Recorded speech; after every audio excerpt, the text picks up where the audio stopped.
Hi, Mike. How are you? Okay. Long time no see. Yeah. I was wondering, it's different thing I've been listening to, and I was wondering, some people go faster than others, whatever the reason is. Is the time you spend and everything to do as a cumulative effect? In Clayton spoke about that one day, and because God looks at the heart, is the fact that you really want to do more and to improve and to get a better relationship with him as important as the result you get? Yeah. I think when it comes to engaging, it is relationship. And relationship is exactly that, relationship. And you don't base a relationship, or we shouldn't base a relationship with anyone on what they can do for us or what we get out of it. More on the actual point is the relationship itself. And by spending time with God or anybody, you get to know them in a more intimate way, and a relationship of trust and openness and honesty develops, in which we can begin to be real. And because of the nature of most of us have been brought up in a religious system that was more about trying to please God than just know him for himself rather than from what he can do or what we can do, then we often have that performance orientation with it, which looks for results. And in a sense, the byproduct of our relationship with God is that we become more like him. And that sometimes happens even imperceptibly. Little things change and we begin to change because we've been beholding him, and we become like that which we behold. And so the more time we can spend in just the intimacy without necessarily looking for the agenda, then it's easier for the agenda to flow out of that intimacy. And I spent time, there was a period of time where I was engaging God every day, and I was looking for, what is it you want me to do? What is my mandate? What am I authorized to do today? And in one sense, there's nothing wrong in that. But in the other sense, one day, the Father said to me, when I was engaging him, we've not spent much time together recently. And I was sort of, I'm sure we have, but what he was saying is quality time, not based on you asking me what I want you to do, but just spending time with me. When I opened my first love gate and I began to engage that first love and look at, well, how do I relate to Father, Son, and Spirit in that intimate way? For quite a period of time, they would just embrace me. And it felt like I was in a circle. They had surrounded me with their arms, like they had their hands connected to one another, and I was in the middle.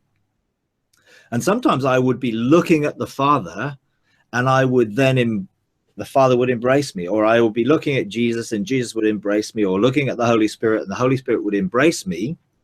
But I was in the midst of this relationship, this circle of relationship. And I realized why they were keeping me there was that I'd become orientated around, what do you want me to do, rather than let's spend time together. And that began to change my perspective, so that the relationship and the intimacy with God and just being with him took on a higher priority than what can I do for you today, so that everything then flowed out of the intimacy of that relationship, and I didn't need to do anything for him today. Sometimes there are things for me to do, but the relationship wasn't dependent on that one way or another.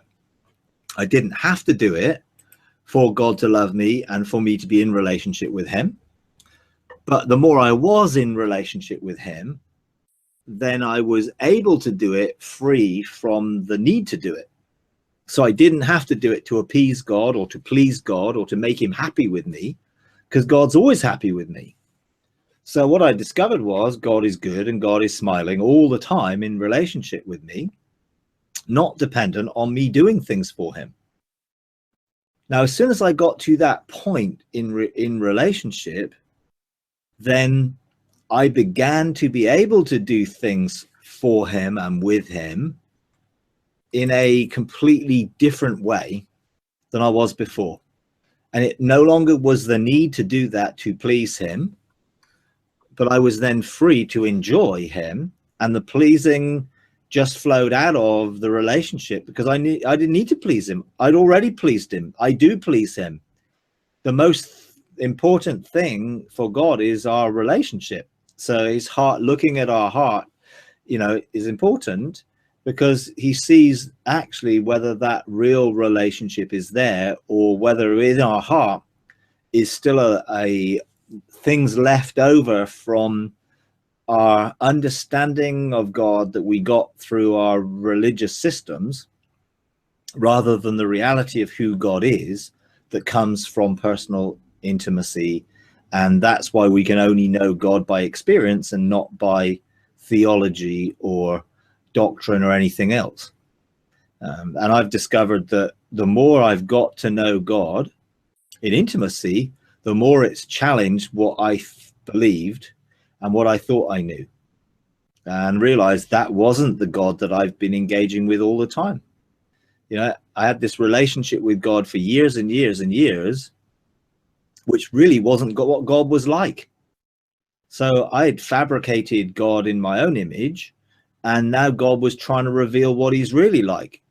And sometimes that was a challenge to my beliefs. And my mind sometimes was screaming, no, you can't be that way. That isn't what I believe. So I've had that, you know, and I think the technical term is cognitive dissonance.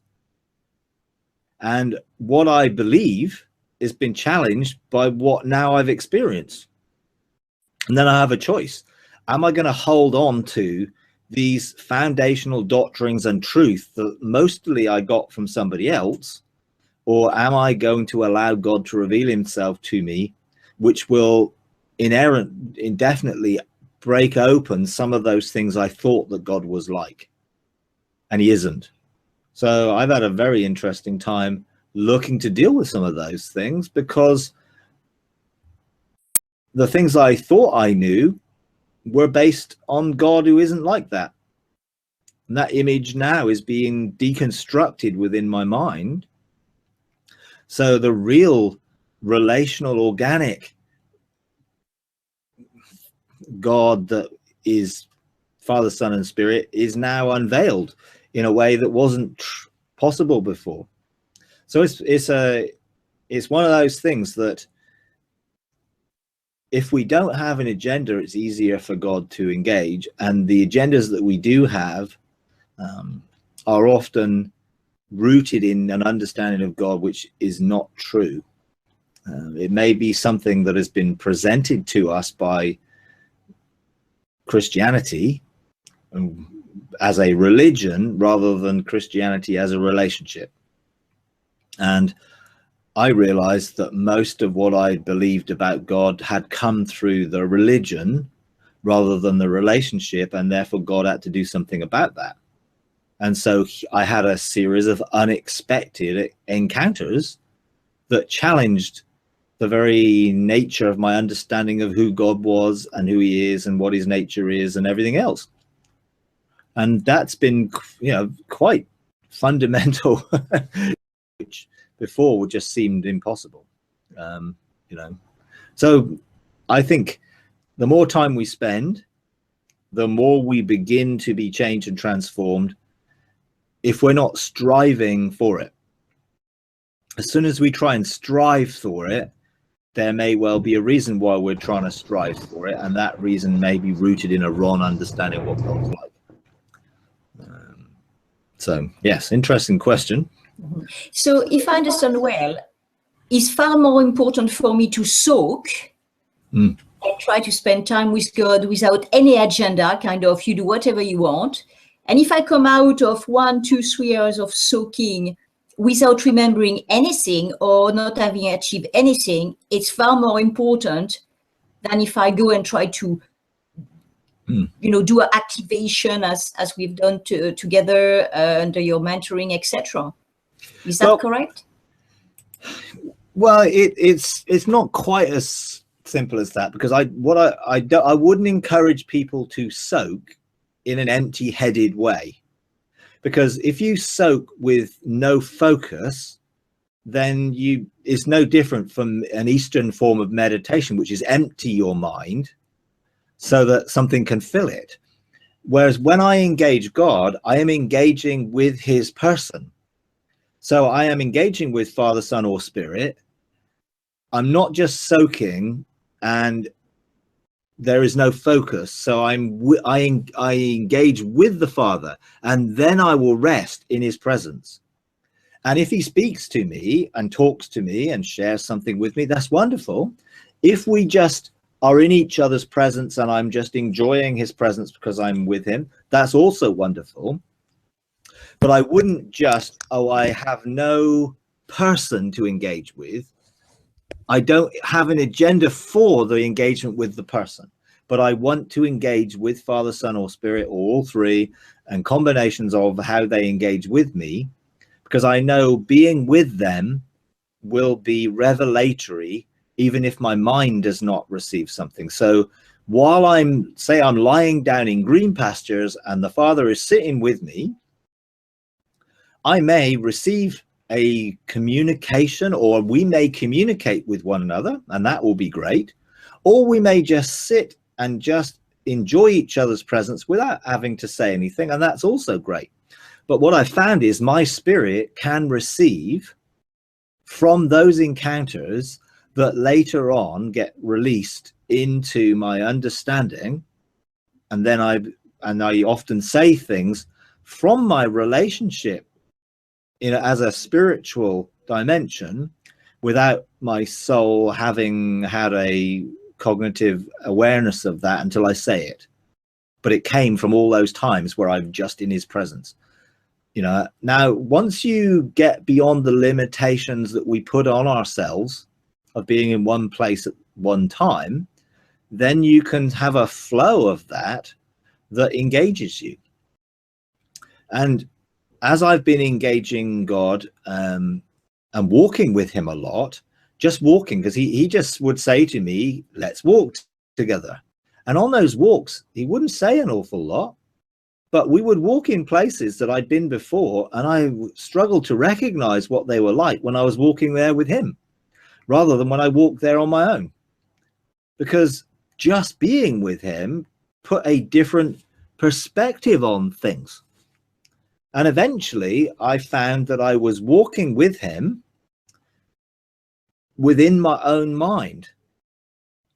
And one of the things he showed me was the construct of my consciousness, how my consciousness was constructed.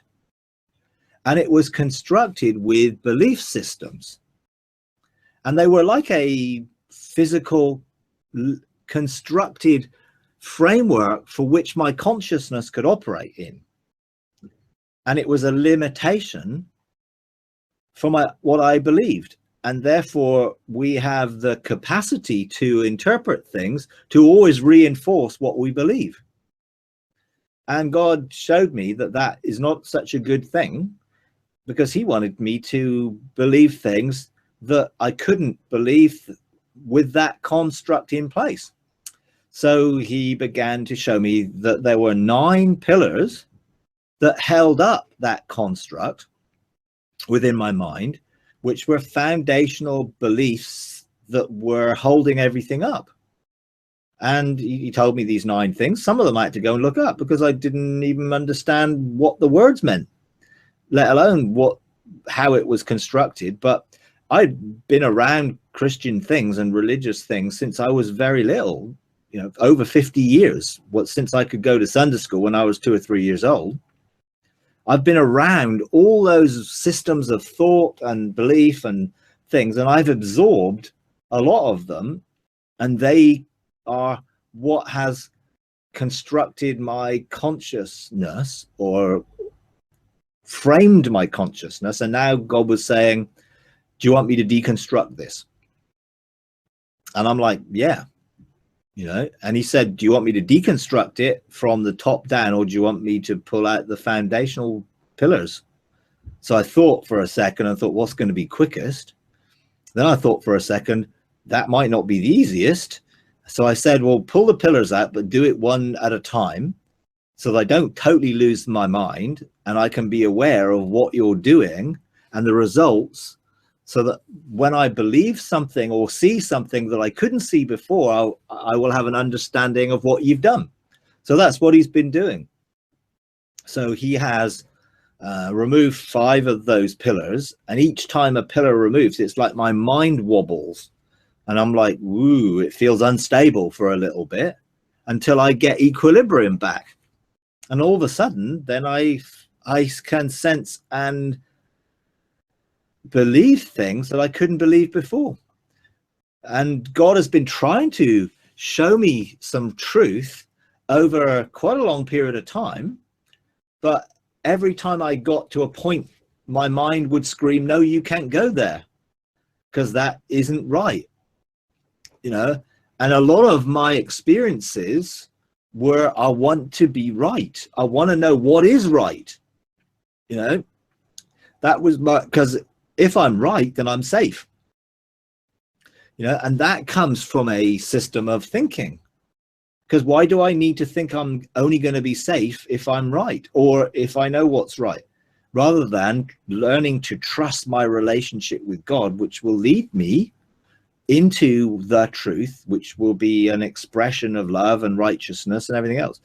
So it's quite an interesting journey, which has been surprising, you know, really surprising.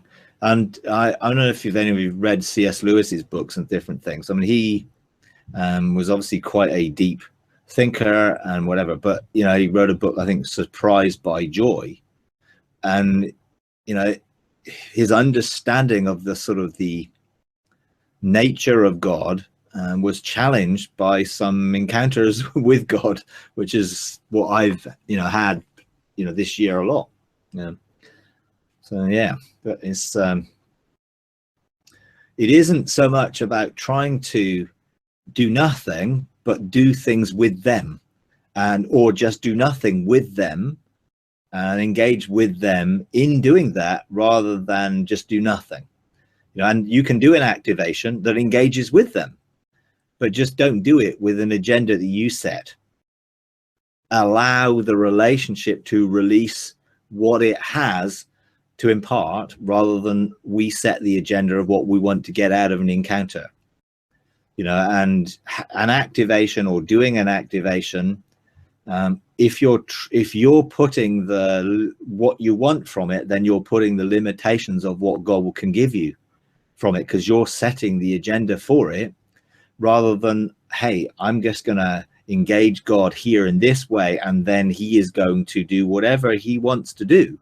And that is what he wants to do, and therefore he knows best, and I can trust him that what he wants me to experience or engage or will be transformatory in my life. And I don't need to understand it necessarily to benefit from it. You know, so yeah, you can gaze into his eyes and behold something deep within his eyes, which changes your life, and you may never know what it is until it gets unveiled to your consciousness, you know, to your, you know, conscious mind.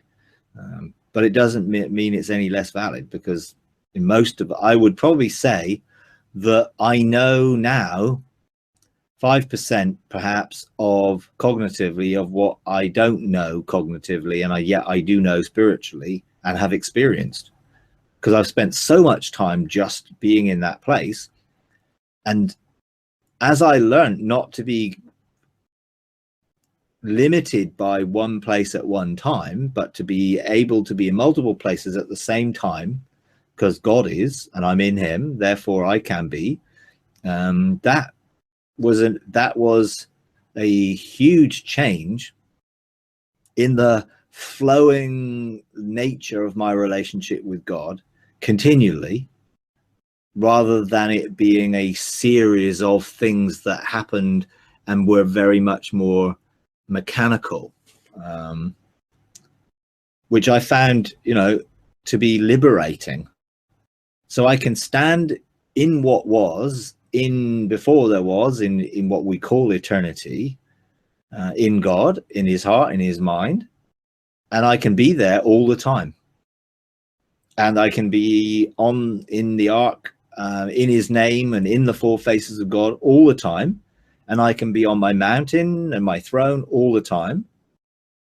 And I can be sat at a chancellor's bench all the time. And I can be in any place that I have a reason to be in all the time and flow from there all the time.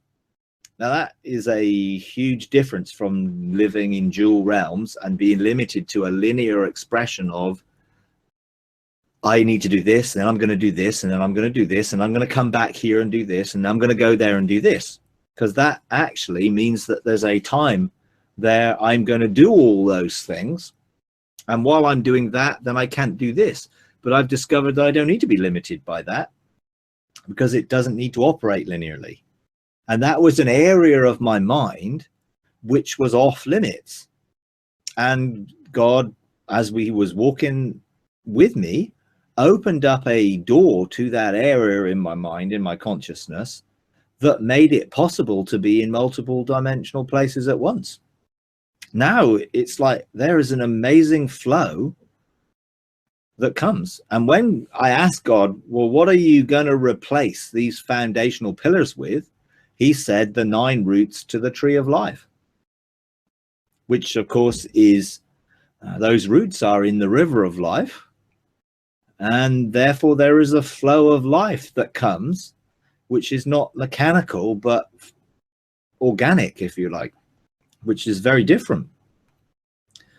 So I found my thinking has changed. The way I think changed. The way I do things has changed because of this, that I'm constantly able to be.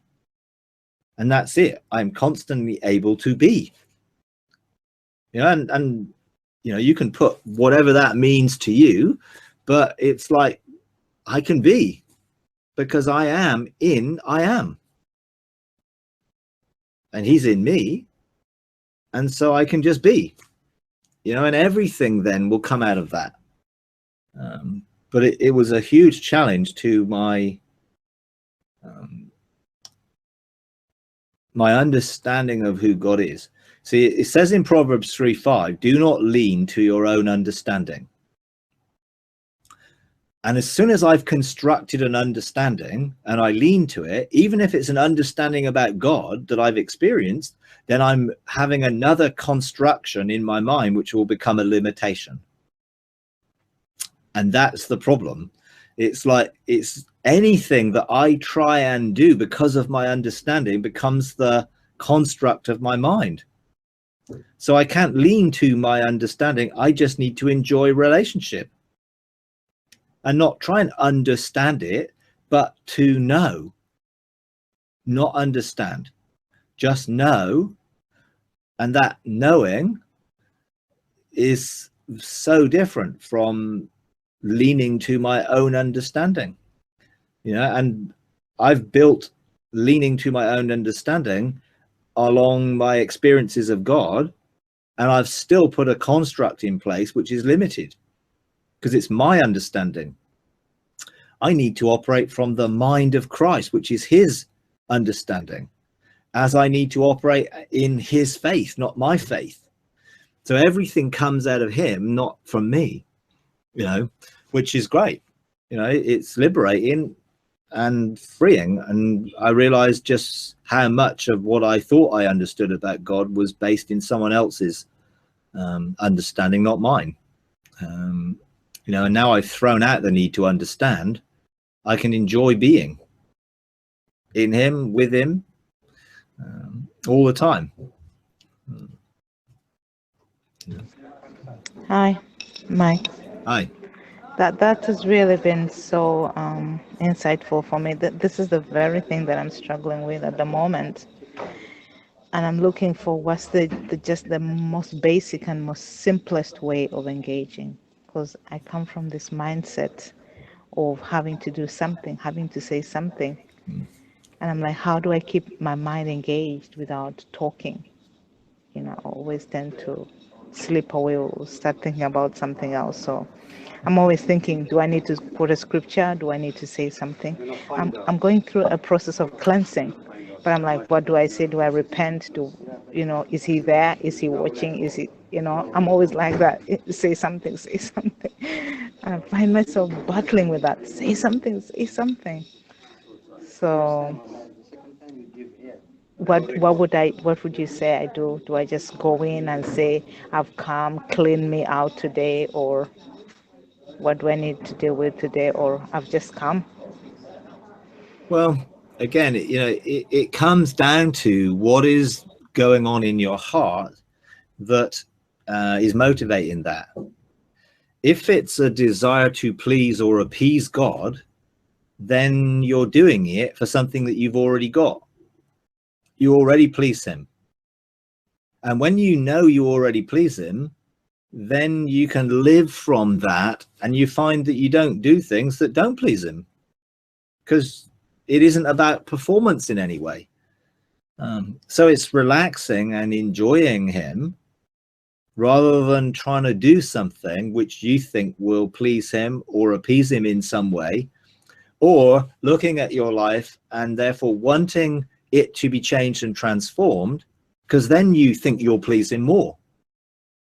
Now, there's nothing wrong in transformation. Obviously, transformation is wonderful because we become more like him. But we can't become more like him if if that is a need because we think we need to please him, because that's not what he's like. So you get into this cycle. You find that you get caught in cycles or circles of behavior and thinking which are linked to an understanding of God which has come from religion. And that isn't what God's like, and God is good all the time. He's always smiling over you all the time, because Jesus has already done everything, even before the foundation of the world, to include you in him. God had already decided before you and anything else was ever created that you would be included in relationship with him. And he's done everything necessary to bring us into that relationship.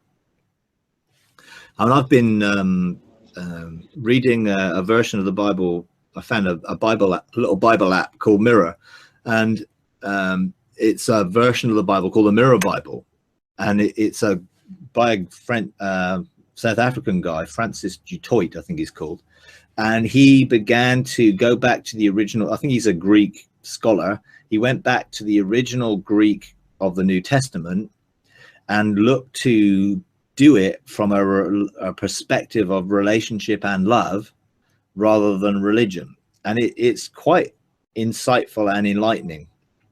And it tries to translate some of the words which have been very mistranslated in the English, normal English verses, back to their original meaning and purpose. I find it really, really helpful when it comes to these type of love things, and how God looks at us, and how wonderful he sees us, and the relationship that he longs to have in that all with us. So I would encourage you, just don't try and strive, and just ask God to begin to unveil the reality of who he is to you, and to highlight those things which then you can just let go of, because you realize that's not what God's like. I don't have to appease him or please him for him to love me. He loves me anyway. Now, religious people will then say, oh, well, then you can do whatever you like then. Doesn't matter. Well, no, it doesn't matter, but you, of course, don't want to do anything that you like, because now you know what God's like. Now you have a personal encounter and experience with God. You're not trying to get there. The problem is, religion is always trying to get us to be somewhere else. And while we're somewhere else, we're very little used to where we are, because we're always trying to get somewhere else. Yeah, it's always this, well, you're not got there yet. You're not made it yet. You're not good enough yet. You haven't done this well enough yet. You're not got there. And the reality is we're already there. We just have to learn to enjoy being there, which will free us up from all that trying to get there. And then we can be able to do all the things that we are supposed to do in that relationship without it being motivated by the need to appease or please God. To me, it's not really the pleasing, it's the blockages. The blockages, and I'm always like, could I hear you more? Could I see you more? You know, like I want to feel you more. I want to know you more. It's going deeper. Yeah, but there's nothing wrong with the desire to go deeper and experience God in that way. It's just make sure that the motivation for that is not linked in some way to some theological perspective or religious understanding of God rather than the true God. Because God knows your heart. When you enter into the love of God and you begin to experience God as love, and in the reality of what God love is, you realize that the fire of God's presence is equally as love as the joy of his presence or the peace of his presence. The fire is not to destroy, but to change and transform, to consume those things which are the blockages by just embracing his presence as fire. Yeah, and it helps sometimes to understand what some of the blockages are, but we got to be careful then we don't try and sort them out. If we surrender them to allow him, it's like being a living sacrifice. Who prepares the sacrifice? Well, the priest does. So all we have to do is be on the altar, and he will prepare us if we're willing to be on the altar every day. And the altar requires fire, and his presence is a consuming fire, which we don't need to be afraid of. The problem is fire has been associated with negative things like punishment and torment and hell and things like that, which God is love, and the fire of God's presence is equally his love as anything else. You know, so just being with him will begin to bring change and transformation. I have experienced a lot of the fire, and I really like it. I keep thinking, what else could I do? Can we speed this a bit faster? Well, I don't think you need to do anything. You just need to be in relationship and continue to engage with him daily and allow him to change and transform you. Thank you so much. Thank you so much. Yeah. Can I ask a question, please, Yep. Mike? Yeah, I was given a prophetic word. It's a complicated question. I wanted to talk a bit about states of consciousness, different states of consciousness. For example, the alpha, beta waves. I know when we close our eyes, we're then in a place of alpha waves, so things slow down. And then when we go to sleep, there's another state, isn't it, where we have dreams and things. Yeah. And I had a prophetic word from a guy, didn't know me. And he said, God is reeling you in. I was winching you in like a ship into a harbor. And you need to get rid of some stuff, which I did do. It was more, theological stuff. But you're not being winched in as fast as you would like to. That was basically the essence of what he was saying. But he is winching you in, and you are getting closer and closer. So that's part of where my question is coming from. But of late, I'm all too often, particularly when I close my eyes, or sometimes just take a deep breath in the morning, going into a different place in my spirit. And it's with the Holy Spirit, I think, to what you're saying. I hope it is.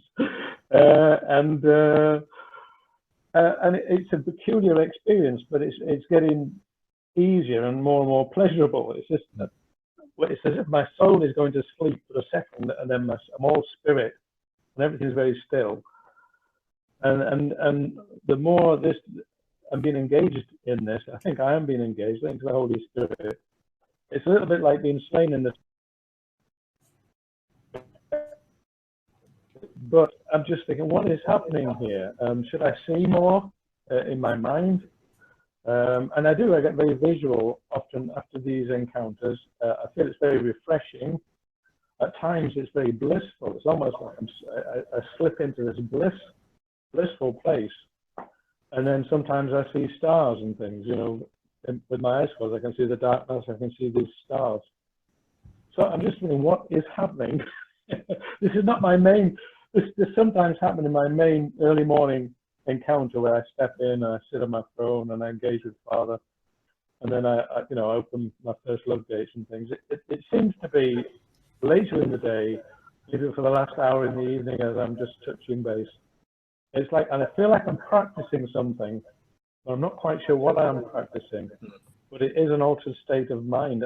And I took my blood pressure on one occasion, and it dropped quite substantially as this was happening. So I was watching it. And it's almost like we fell dead in their presence or something. Am I going to die? I'm not died yet. And I feel I'm stronger in myself to stay in that place. But I feel I'm moving into a realm which will be quite significant, but I don't understand where or what yet. Now, I hope. Does that make sense? Can you help me? What's happening? Yeah, it makes sense. I think the experiences we have around this type of thing will all be unique and particular to us. I've been there myself. I wouldn't describe it quite the same way, but bliss would probably be a description of it. If and people again would describe bliss in many different ways.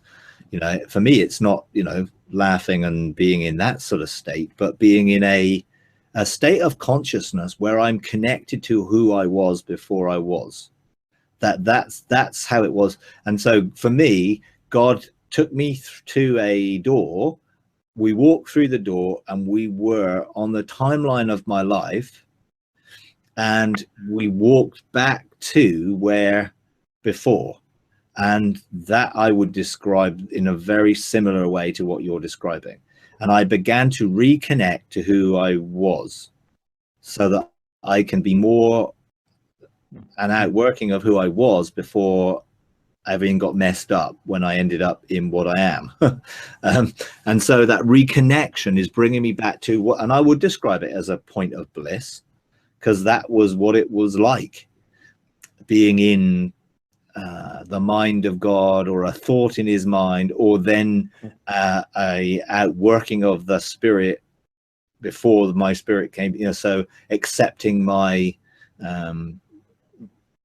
commission, if you like, in destiny, and this is going back before that, and it's like and that's that sense, that's what I've found that to be, and I've been there, and I want to live from that place, but I found that I was able to reconnect to not memories exactly, but a state of consciousness that I existed in before.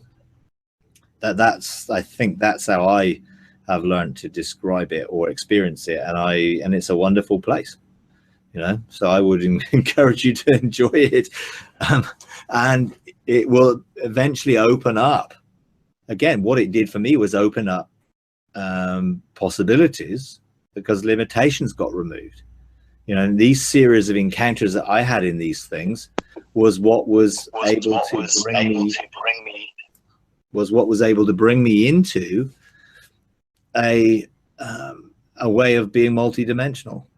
Because I realized I wasn't limited like I thought I was, because now I'm not thinking like that anymore without the limitations. And I discovered beginning of the year, when God started to talk to me about legislating and doing legislation and all those things, the first thing I legislated for was God spoke to me about restrictions. So I produced this this sort of series of declarations about the removal of Sorry, Mike, I can't hear you.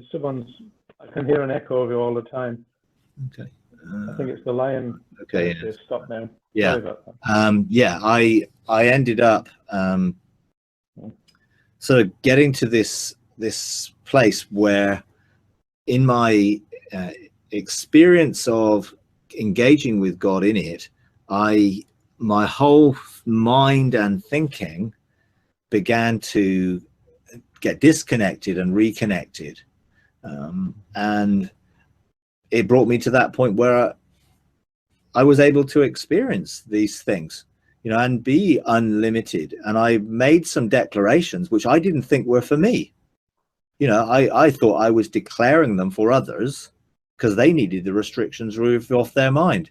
But God, being Jehovah Sneaky, brings you up to the point where actually what he was trying to do was get you to declare that this was open for you to have your restrictions removed. And by decreeing and declaring it, I ended up having a lot of unexpected consequences in my own life where this started to happen to me, you know, during this year, you know, significantly, so that I could end up in that altered state. Because ultimately, once we understand the power of our consciousness and the thought way we can think, then we will be able to create and establish reality from that relationship that we have in that place, what we call eternity, and begin to shape that through sonship, you know. And what God, when I saw all these amazing potential possibilities, because God unveiled sort of, and I'm like, whoa, this is too much. Which is the right one? Because I wanted to get it right, because that was the problem. My limitation was I needed to get it right. And what God showed me was that every one of these potential possibilities were all right. And I didn't have to find one thing and fix on it. I could just be, and then begin to establish and create from being a reality which would outwork destiny.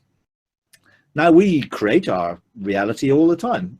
Every time we make a choice, we change what's happened from what possibly could happen. And, you know, quantum physically is called popping a quiff.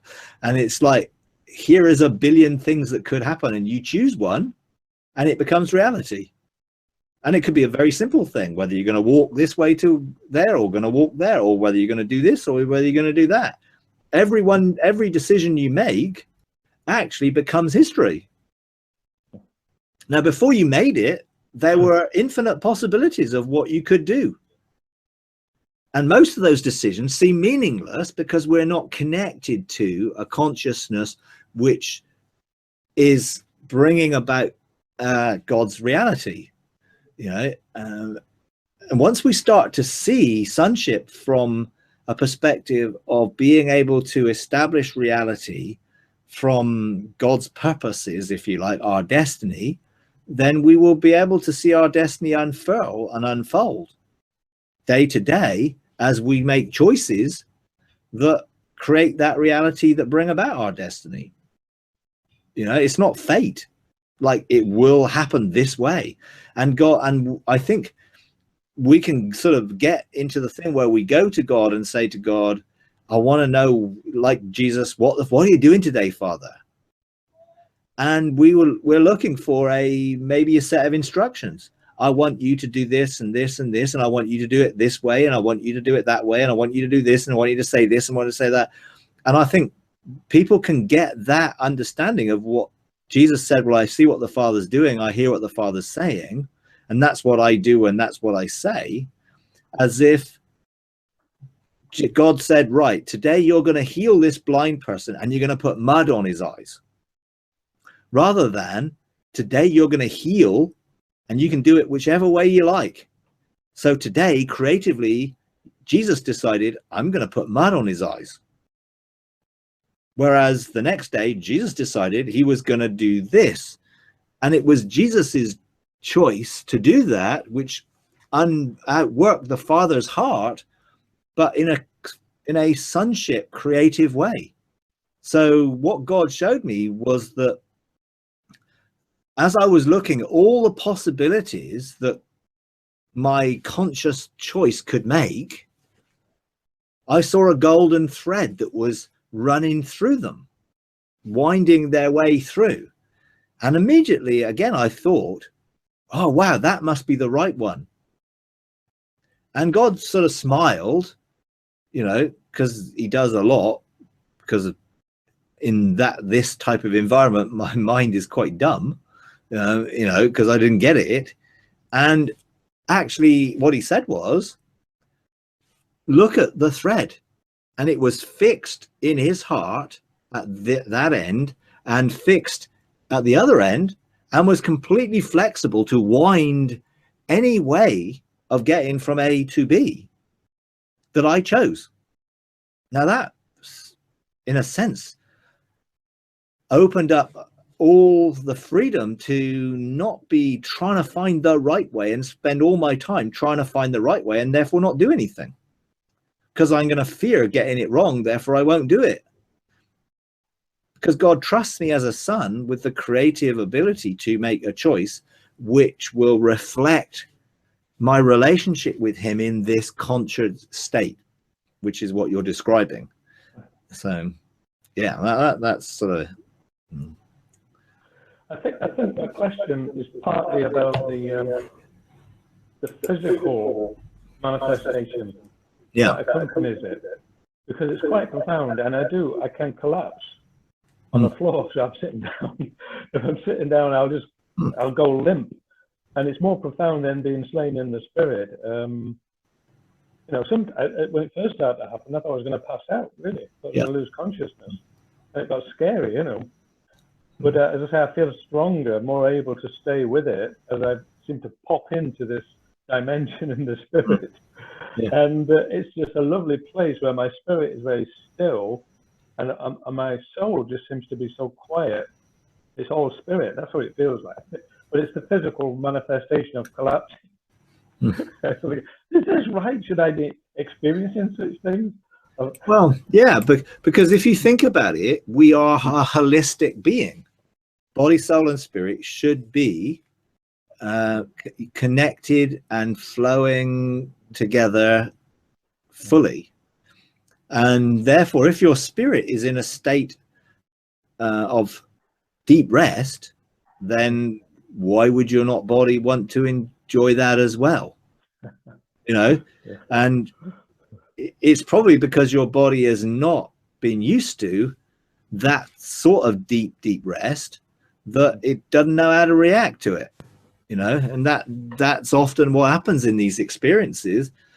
We find that it becomes a challenge to things that we've known before, and therefore we try and fit them into something, and that can become we end up resisting it because we need to understand it rather than enjoy it and then see the fruit of it flow out.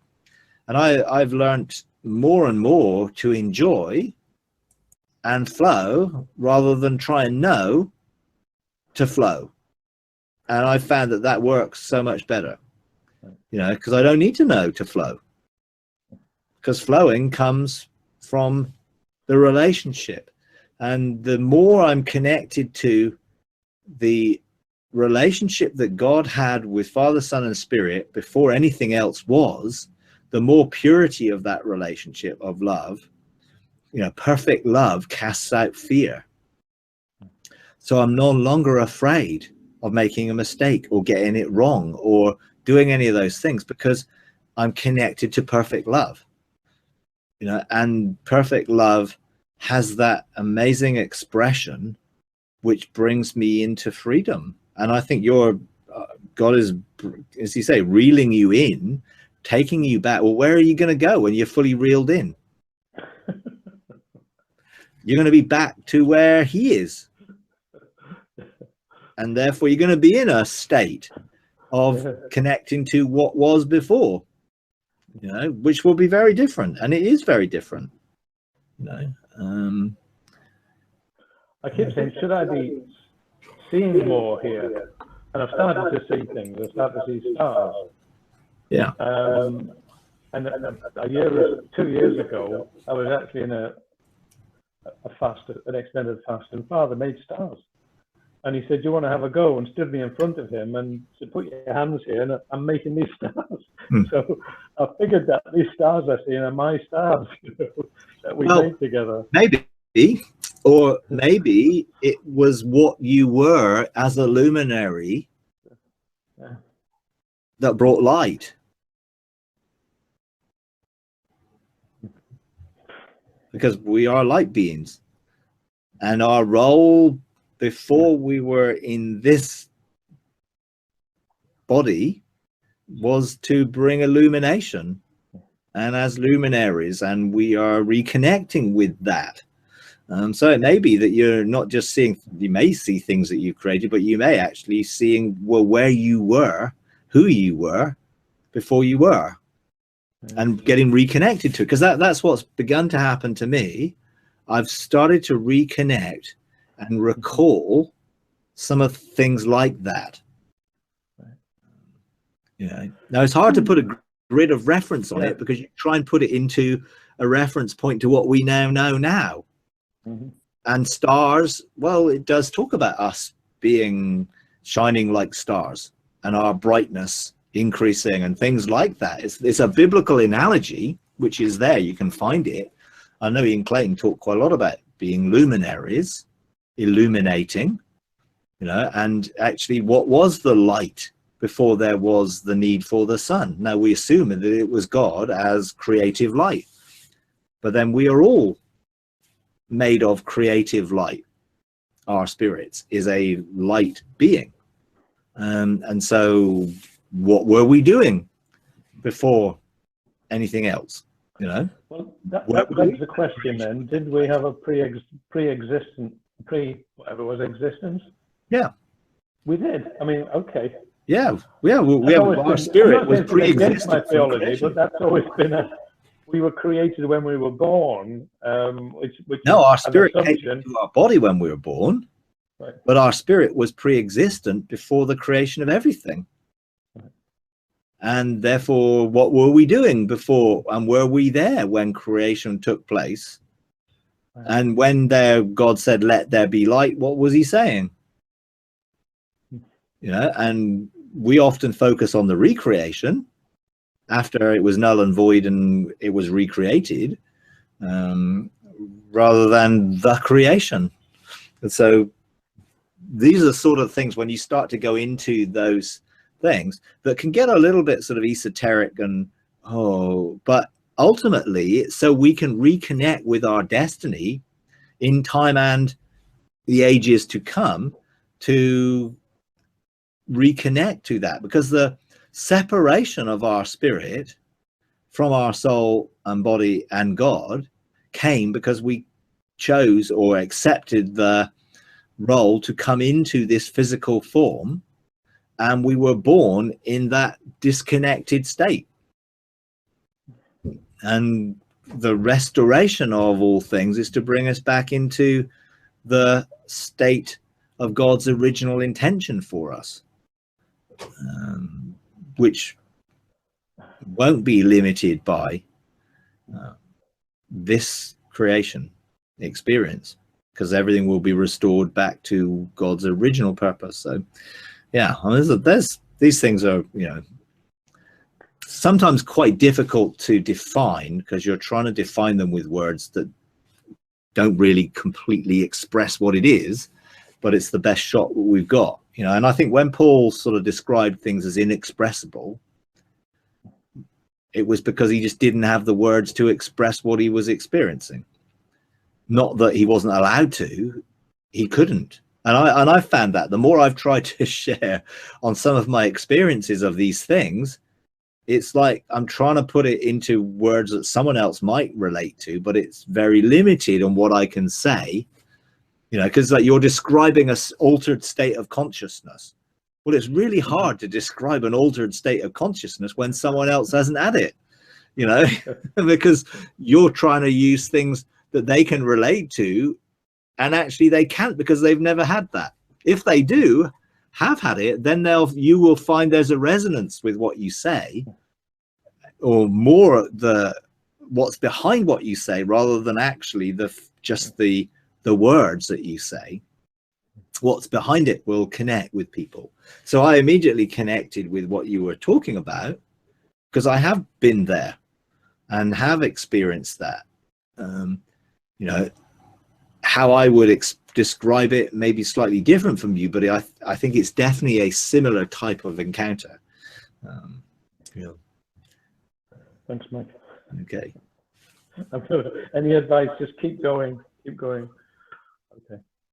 Oh yeah. The nearest experience before I was a Christian, even when I was 11, I had surgery on my leg, and when they put me under the anaesthetic, that's very similar to how it felt just before I passed out. It's that very profound. Am I going to pass out? And I get to that point less often, and I am conscious. I'm not passing out. But it's like I know I could just pass out, and that was the worrying thing. But it is like, you know, something very profound and different is happening. Yeah. And it's not unpleasant, because as I'm becoming stronger, I think physically, to be able to stay in that engagement, I can stay there longer, and it is a blissful place. It is lovely to be there. I have no problem at all waiting on the Lord, because I just, give me more. It's like I'm addicted to this place. Yeah, I think the problem is, like a lot of experiences, the physical body finds it difficult to engage in that experience, which is why, you know, people end up getting slain in the spirit, or not being able to stand in the glory and things like that. You know, and I can look back over the last 10 years of what we've had here, and the sort of the weight of the presence of God, which, you know, we used to call, what do we used to call it? TWOMP, the weight of my presence. So we had an acronym for it, which was TWOMP. And when that presence was there initially, most people struggled to stand. You know, they struggle, and particularly the musicians, I mean, poor musicians, they struggled to stand, and they are, you know, trying to keep playing under the TWOMP. You know, now eventually your physical body gets used to that, not to make it as a sort of, well, I'm used to it and therefore I don't regard it or whatever, but you do physically get used to. It's like, you know, if you live on a planet that has a greater gravity, you know, or less gravity, if you're on the moon or whatever, then your physical body does get used to operating in that, which is, I guess, why people go and train at altitude, because their body gets used to operating in thinner air, and then it produces more actual red blood cells to live in that air. And then when you come back down into normal air, you've got more capacity, which is why they train that way. You know, and that's why they cheat and take EPO and other things to basically build their red blood cells up in a cheating way. So for us, it's like the body does get used to spiritual experiences and can cope with them better. You know, now I don't now fall down all the time. I can stand, because I think, you know, when the glory cloud filled the temple of Solomon, the priest couldn't stand to minister. They couldn't cope with, because the glory had never filled the temple like that. The glory had been within the Holy of Holies, and only the high priest experienced it. You know, obviously, other than David's tabernacle, when it was in the midst of everybody as a forerunning experience.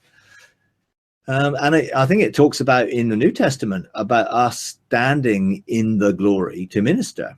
And I think, you know, if you're ministering, there's no point being on the floor when other people need that ministry. So we have to learn to minister in the glory, in the weight of the presence of God that's there. And we do get used to it. And the more you do it, the capacity to be able to stay in it and to engage it increases as we continue. You know, like when you train at altitude, the first times you do it, you are breathless, you know, because there isn't as much oxygen there. So you get breathless. But then as you build up those red cells by training there, you find that your body then begins to cope with the rarefied atmosphere. And it's literally, you're describing a rarefied atmosphere of God's presence that you're in, sort of thing. And your body will get used to it. And, you won't feel like you're passing out in the same way, but it's still an intense experience. One which, is that place where we're knowing God more intimately by being there and actually beginning to know yourself. Because essentially you're discovering who you were and all you've always been, but have been disconnected to. And if you think about our consciousness and our mind, our brain, they basically say that we only use a small capacity that we have within the brain or the mind or the consciousness. What about all those areas which are disconnected that God wants to reconnect? I've seen them. God has shown me them within my own mind, and he's only connected one of them for me to show me how to connect the others. But I can't connect the others while this framework of belief is there, which limits what is possible. Because some of those areas of our brain are linked to capacities or abilities which are impossible from the natural perspective. We call it supernatural, I guess.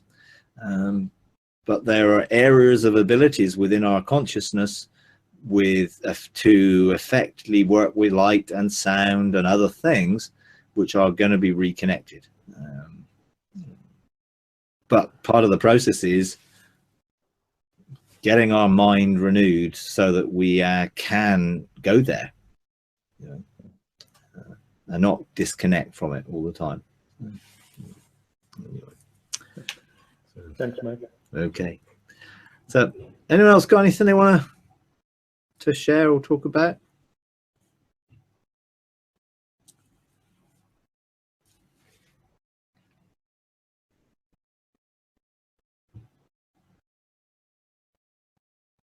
If nobody has got anything to say, just another question. I think it relates to this. One of the guys in Jonathan's group was talking about a Dr. O thing, about breathing, practicing breathing. And they were saying they had different holes in their spirit, in their head, and their different parts. And I've never heard of anything like that. I wondered, have you heard that they breathe through different holes in their spirit? No. Dr. O teaching, I think. Okay, I don't know. I don't listen to Dr. O that much, but some things where they get broken down to a technique of doing something and breathing exercises and saying things and chanting things and else, I struggle with. And I'm not saying they don't work, because I think they do work. I've just never needed to do anything that way, or found it to be, it just sounds quite ritualistic, chant Yod Hey Vav Hey for 5 minutes, or do this in your stomach and release. It just feels a little bit ritualistic, and I've never needed to do that myself, so I've never really connected to it. I think what he's probably referring to maybe is chakras, which are entrance points and exit points within our physical frame spirit, which of course has been probably taken over by the negative side of things, and put some of those things off limit. And I think some of those things connect up when you look at the tree of life and the geometric shape of the interacting circles of Metatron's cube and the tree. They have a so comparison. There's something there that looks quite similar, and yet the Kundalini spirit and things like that, they seem to have that seems to have taken that over and have turned it into a new age thing, when there is probably something behind it which may well be which that might be what he's talking about, because that talks about different entrance points within the sort of the physical body, which are relating to the spirit. So I don't know, maybe that's it. Having not heard it, I don't really know.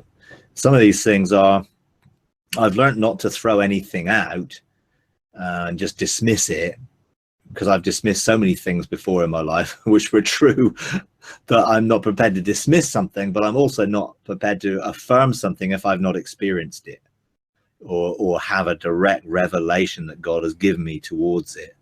But I suspect that there are, we do exhibit an energy field. We do have an electromagnetic frequency that we vibrate at. There may well be more to understanding the interconnections with different dimensions that can have a flow through us into the world correctly than we fully understand now, or I fully understand now. There may be other people who understand it a lot more. It's just, the terminology immediately would put red flags up to a lot of people, because of that's New Age, or that's the occult, and which is why when I do engage some of these things, I try and find an alternative language that explains it without the tainting of how those words have been used by the other side, if you like, because it's helpful, because I know using certain words will just put people off, and there may be truth that we do need to relate to people in a way that they can connect to, so I think there may well be access points that we have access to and through, and of course rivers of living water are supposed to flow from our innermost being, rivers. So where are they flowing, and what are they flowing through? I think that's the thing. I think where a lot of the New Agey people have disconnected to this is that they are looking for something to come into them from the outside. So they are looking to empty themselves or open those doors and invite things to come in from the outside, where we're looking to say we have a connection to heaven and God in us, and we're looking to release that from us from the inside out, not draw in from the outside. And I think that's where I think the difference lies. Do we have points where things can flow from us from the inside out? Yes. And that's where I want it to flow from. I don't want to be receiving something that comes the other way. Done that most of my life and didn't really work too well. And if you're just then taking it into another spiritual thing to meet a need, then you're in danger of inviting things in which will be damaging. Whereas we know if we're connecting to the kingdom in us and we're connecting with the God's presence in us, then that can flow like rivers of living water from the inside out. And that will touch the world and release the kingdom into the world through us. Which is why I think some of these things are connected to the energy and the governmental spheres that make up Metatron's cube and other sort of diagrams like that, which are a reflection of something spiritually, which we are connected to. So, yeah. Okie dokie. All right. Okay. Well, we'll